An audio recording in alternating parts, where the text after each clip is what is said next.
ଆପଣଙ୍କ ନାଁଟା? ମୋ ନାଁଟି ରାମଚନ୍ଦ୍ର ରାଉଳ। ଆଉ କାଲି ରାମନବମୀ ଆସୁଛି ତା ବିଷୟରେ କିଛି କୁହନ୍ତୁ। ମୁଁ ପ୍ରଥମେ ରାମନବମୀ ଉପଲକ୍ଷେ ଏ ନ୍ୟୁଜ ଓଡ଼ିଆକୁ ମୁଁ ପ୍ରଥମେ ସ୍ୱାଗତ ଜଣାଉଛି।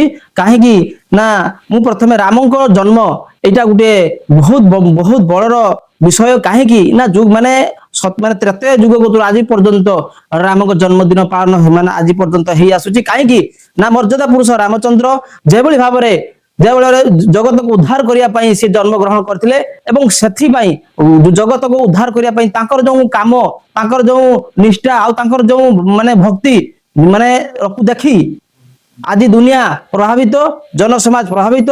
ସାରା ଯୁଗରେ ଯେତିକି ଯୁଗ ଯାଇଛି ସେ ଯୁଗରେ ମଧ୍ୟ ରାମଙ୍କର ଚରିତ୍ରକୁ ନେଇ, ରାମଙ୍କ ନିଷ୍ଠାପରକୁ ନେଇ, ରାମଙ୍କର ଯୋଉ କାମକୁ ନେଇ ସମସ୍ତେ ଉତ୍ସାହିତ, ସମସ୍ତେ କାର୍ଯ୍ୟରତ ସମସ୍ତେ ଆଜିକା ଡେଟ୍ ଅଛି।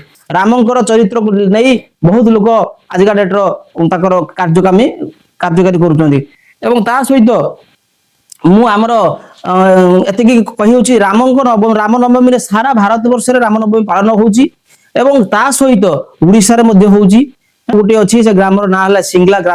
ସିଙ୍ଗଲା ଗ୍ରାମରେ ମଧ୍ୟ ହଉଛି। ଆମ ଗ୍ରାମ ପଞ୍ଚାୟତ ନାଁ ବି ମଧ୍ୟ ସିଙ୍ଗଲା, ଗ୍ରାମ ପଞ୍ଚାୟତ ନାଁ ସିଙ୍ଗଲା। ସେ ସିଙ୍ଗଲାରେ ମଧ୍ୟ ରାମନବମୀ ପାଳିତ ହଉଛି। ବହୁତ ଉତ୍ସବରେ ବହୁତ ଭଲ ଭାବରେ ରାମନବମୀରେ ପାଳନ କରାଯାଉଛି। ଏଥିପାଇଁ ଆମର ରାଲେ ମଧ୍ୟ ମାନେ ଟୋଟାଲ ପଞ୍ଚାୟତ ଦୁଇଟା ତିନିଟା ପଞ୍ଚାୟତକୁ ନେଇ ଆମର କାଲି ରାମନବମୀ ହଉଛି। ସେଥିପାଇଁ ସମସ୍ତଙ୍କୁ ମୁଁ ସବୁ ଜନସାଧାରଣଙ୍କୁ ଅନୁରୋଧ କରିବି ଏବଂ ତା ସହିତ ଆମର ଯୋଉ ପ୍ରଶାସନିକ ଦାୟିତ୍ୱରେ ଯେଉଁମାନେ ଅଛନ୍ତି ସେମାନଙ୍କୁ ମଧ୍ୟ ମୁଁ ଅନୁରୋଧ କରିବି। ତା ସହିତ ଆମର ଯୋଉ ସରପଞ୍ଚ ଭାଇ ମାନେ ଯୋଉ ଅଛନ୍ତି, ସରପଞ୍ଚ ଭାଇ ମାନଙ୍କୁ ବି ମୁଁ ଅନୁରୋଧ କରିବି ସେମାନେ ସମସ୍ତେ ଏଇ କାର୍ଯ୍ୟଟିକୁ ସୁଚାରୁ ରୂପେ ଚଳେଇବେ ଏବଂ ତା ସହିତ କାଲି ରାମନବମୀ ଉପଲକ୍ଷେ ସମସ୍ତଙ୍କର ରାମ ନାମ ଗାଥାକୁ ପ୍ରଚାର ପ୍ରସାର କରିବେ ଏବଂ ରାବଣକୁ ମାରିବା ପାଇଁ ସେ ଅବତାରଣ ନେଇଥିଲେ, ଆମେ ମଧ୍ୟ ସେ ମିଛକୁ ମାରିବା ପାଇଁ ସତ୍ୟକୁ ଉଜାଗର ଆମେ କରିବା ପାଇଁ ପଡିବ। କାହିଁକିନା ଆଜିକା ଡେଟ୍ରେ ଦେଖନ୍ତୁ, ଆଜିକା ଡେଟ୍ରେ ସମସ୍ତେ ମାନେ ମିଛ ଛଡା ସତ କହୁନାହାନ୍ତି। ନିଜର ସ୍ୱାର୍ଥ ପୂର୍ତ୍ତି ପାଇଁ ସମସ୍ତେ ମିଛର ସାହାରା ନେଉଛନ୍ତି। ମିଛ ସେମାନେ ଜାଣି ପାରୁନାହାନ୍ତି ଗୋଟିଏ ମିଛ ବଦଳରେ ସେମାନଙ୍କର ଭବିଷ୍ୟତ ନଷ୍ଟ ହେଇଯାଉଛି। ମୋର ଗୋଟିଏ କଥା, ସେମାନେ ଏଇ ରାମଙ୍କର ଚରିତ୍ରକୁ ପଢନ୍ତୁ, ରାମାୟଣ ପଢନ୍ତୁ, ରାମାୟଣ ଦେଖନ୍ତୁ ରାମଙ୍କର ଚରିତ୍ର କିଭଳି ଭାବରେ ଥିଲା। ବାପାଙ୍କ କଥା ଏବଂ ମାଙ୍କ କଥା ସତ୍ୟ, ବାପାଙ୍କର ସତ୍ୟକୁ ରକ୍ଷା କରିବା ପାଇଁ ସେ 14 ବର୍ଷ ବନବାସ ଯାଇଥିଲେ। ସେଇଭଳି ଭାବରେ ଆମ ଚରିତ୍ର ମଧ୍ୟ ସେଇଭଳି ହବା ଦରକାର।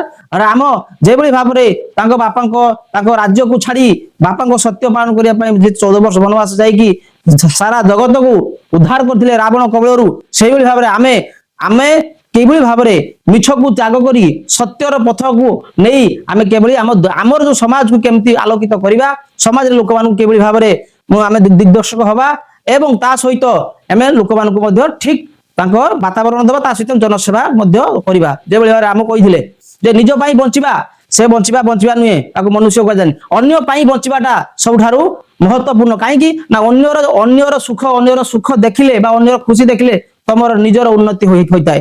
ଯୋଉ ଭାଇ ମାନେ ନିଜର ସୁଖ ପାଇଁ ବିଭିନ୍ନ ପ୍ରକାର ସବୁ କାମ କରୁଛନ୍ତି, ଖରାପ କାମ କରୁଛନ୍ତି, ମିଛ କହୁଛନ୍ତି, ସବୁ ବିଭିନ୍ନ ପ୍ରକାର ସବୁ କୁକର୍ମରେ ଲିପ୍ତ ରହୁଛନ୍ତି, ସେମାନେ ପରବର୍ତ୍ତୀ ପର୍ଯ୍ୟାୟରେ ଦୁଃଖ କଷ୍ଟ ଛଡା କିଛି ନାହିଁ। ଯଦି ଆମେ ସତ୍ ପଥରେ ଚାଲିବା, ଠାକୁରଙ୍କ ନାମ ଧରିବା, ଠାକୁରଙ୍କୁ ସବୁବେଳେ ଧରିବା, ତାହେଲେ ନାମ ବଳରେ ଆମେ ଆଜିକା ଡେଟ୍ରେ ଆମର ମାନସିକ ଶାନ୍ତି ଆଉ ମାନସିକ ଚେତନା ମଧ୍ୟ ଉଦୟ ହେବ। ତା ସହିତ ଆମେ ଖୁସିରେ ରହିବା।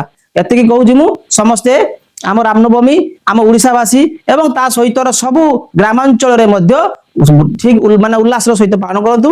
ଏତିକି କହୁଛି ଏବଂ ତା ସହିତ ଆଉ ଥରେ ମୁଁ ଏ ନ୍ୟୁଜ ଓଡ଼ିଆକୁ ଧନ୍ୟବାଦ ଦଉଛି ଆଉ ସ୍ୱାଗତ ଜଣାଉଛି ସମ୍ପୂର୍ଣ୍ଣ ଓଡ଼ିଶାବାସୀକୁ। ଧନ୍ୟବାଦ। ଜୟ ଶ୍ରୀରାମ। ଜୟ ଶ୍ରୀ